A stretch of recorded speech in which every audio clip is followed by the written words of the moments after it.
Hey y'all, check out this bike torque wrench that I just received from the brand. This is an entire kit that comes with 12 different types of bits, ranging in all kinds of different sizes. It also includes a 3-inch extender and a 1/4-inch adapter. Now, this particular bike torque wrench is also fairly accurate. It has an accuracy rating with ±4 to 6%.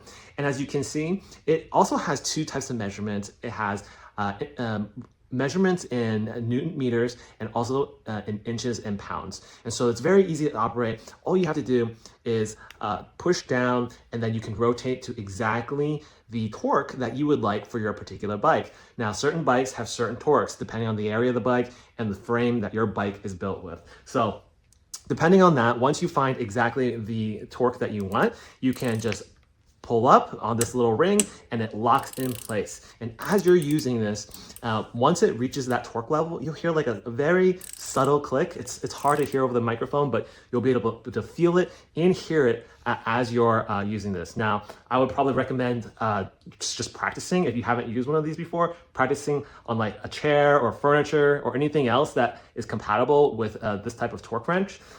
This has many uses, not just for your bike. So you can use this to put together IKEA equipment and furniture and all kinds of other things that typically requires an Allen key wrench. So this will make it so much easier to install furniture like that as well. So the bits come pre-included. There's 12 bits and it's very easy to pop in and out. Simply push this button on the back of the torque wrench and you just pull out either the adapter or the bit itself.